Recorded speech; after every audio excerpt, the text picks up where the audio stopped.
a Republican congressman will object. That triggers a 2-hour debate. Then you move on. The next state that comes up where there's an objection, debate. Next state, debate. At least 6, could be 10. I mean, there are states like New Mexico, Virginia, which we didn't challenge, in part because we didn't have the time. But there are certainly very, very substantial irregularities and illegalities there that they may fit into the category where you can't determine a winner, but you can determine that the election was illegal, which means they may be candidates for just throwing their vote out because there isn't enough evidence to figure out if Biden had won or Trump had won. So, and there may be a few states I'm not even aware of, but New Mexico and Virginia would be interesting to look at. I mean, they could be challenged and they could be kind of sleepers. I mean, the main ones are Pennsylvania, Michigan, Wisconsin, Arizona, Georgia, and Nevada. Those are the 6 that will clearly be, and those are the 6 where I have behind me, right behind me here, all the evidence that shows that he won those states. We can prove it about 5 different ways. And so each state very well could be a 2-hour debate, and then each objection might get, I mean, this could be a multi-hour process. And it seems like the Democrats are going to want to end this altogether. Some Republicans are courageously standing up. Senator Ted Cruz and Senator Tommy Tuberville, Senator Marsha Blackburn. But some Republicans are saying this is unconstitutional. Some people are even calling this seditious. What do you have to say about that? I just described to you all options that are under the Constitution and laws of the United States. This is about as careful and as constitutional a process as I've ever seen a president follow. He has asked for what are the constitutional options. He hasn't asked anybody to go beyond the Constitution. And the one that he's going to pick is the one that he thinks is the most constitutional, which ultimately is his choice, but it's based on 100 hours, 200 hours of legal research. So anybody who says that is just a liar. And forgets that the Democrats objected to the last 3 Republican presidents and tried to get debates like this. What was that, sedition? When they tried to have this kind of a debate over Bush in 2000, Bush in 2004, over Trump the first time. So we're just doing what they did, except they had no evidence.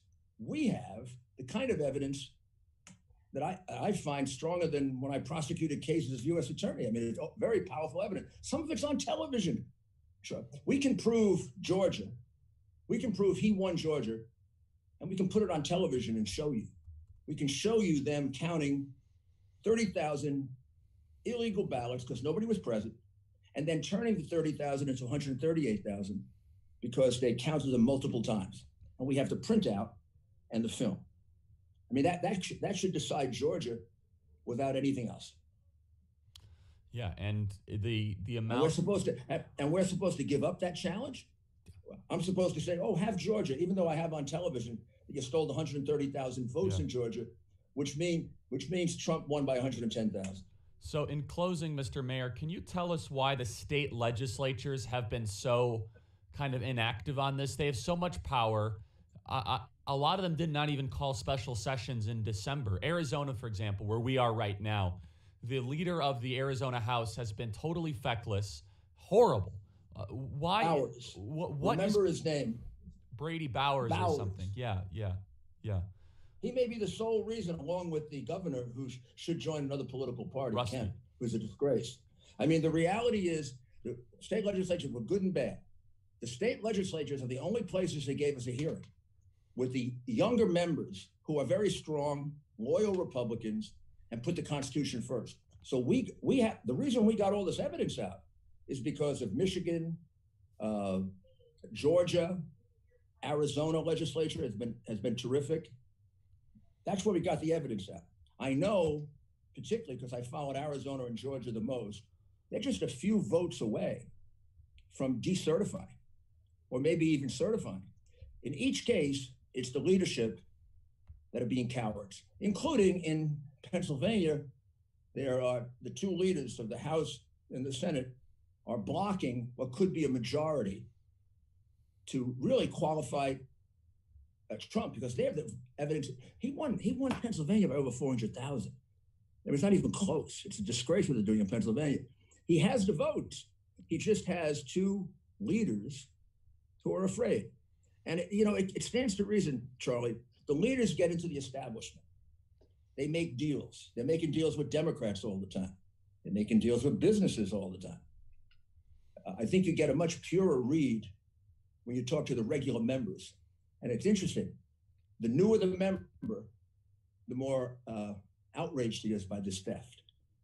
But in each case, we got close to a majority of Republicans, and it's because of Governor Kemp and Raffensperger, who I think is a liar. I can't say yet that he's a crook, but he's certainly a big liar. Two Republicans, and then Speaker Ralston, who won't call a session. If they called a session in Georgia, I guarantee you the vote would be Trump won, Biden lost. Arizona, same thing.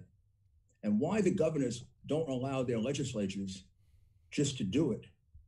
This is outrageous. All we're asking two Republican governors to do is let your legislature vote. And that it's their responsibility, not yours. Let them vote. And they won't call a special session. We should no longer consider them Republicans.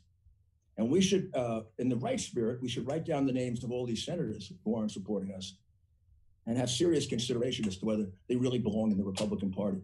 Because if we can't have a party, the Democrats ask people to be loyal when they're cheating. They've done it at least 5 times in the last 4 years. And the Democrats remain loyal when they're cheating or when they're saying anti-Semitic remarks like the squad. Yeah. They all remain loyal. We're asking them to follow the law. I believe we're asking them to save the country. And they're running off like cowards.